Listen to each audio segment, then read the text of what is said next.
Americans spend nearly $2 trillion each year on healthcare. That's 15% of the U.S. gross domestic product. And hundreds of billions of those dollars are spent on hospital stays. It's a huge business that's growing rapidly with our aging population. And the amount of paperwork is almost impossible to fathom. But what if paper were no longer part of the process? If you were to suddenly become ill and had to be rushed to the hospital, one of the best places in the world to be sent would be right here at the Mayo Clinic in Rochester, Minnesota. The clinic's century-long history of medical contributions has been well documented, but it was their invention of cross-referenced dossier-type files for patients that first put them on the map. Files were kept on every individual patient and meticulously stored, a system still widely used around the world today. After decades of that kind of record-keeping, this is what you get. Shelf after shelf of manila folders, millions of patient files. One file is like the Ark in that Indiana Jones movie. Not exactly quick and easy to access, nor very high-tech. So in 1993, the clinic decided to do something about it.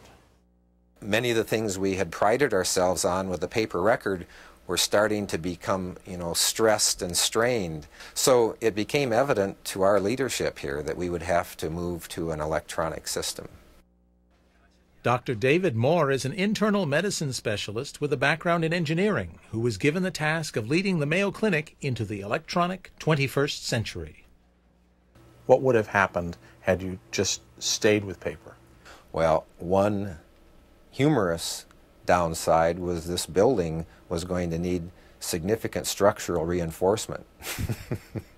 The records were getting so heavy, the volume of records were huge. Well, no, I'd ask you first, what are the issues that bring you here to see us? So to start out, we put together the building blocks of what would be our eventual integrated system. So we had a clinical notes system that would capture the documentation from the physician visits. There was some lab work done, and even a preliminary diagnosis had something about possession by demons.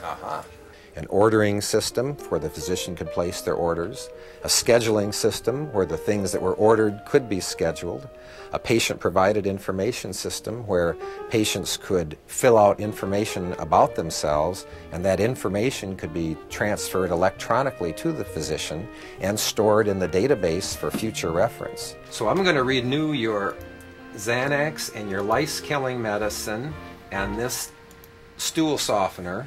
That'll probably pick up your spirits. So those, as well as an electronic results inquiry system with the major building blocks, and of course that is the system that takes the millions of laboratory results that are collected on patients in the inpatient and outpatient setting and puts that together for a convenient display.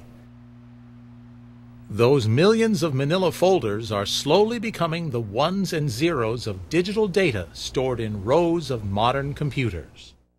Now you can't go more than 30 feet in the hospital without having another PC available to view information, and providers can sit down and work on their patient care. Everybody at the point of care for every decision should have the full expertise of the whole clinic available for that decision. Only 10% of medical institutions have accomplished what the Mayo has done, but the promise of analyzing millions of patient records at the same time in order to cure a single person is the ultimate dream. In an emergency, imagine your patient record is available from anywhere and it saves your life. Then IT will have truly transformed medicine.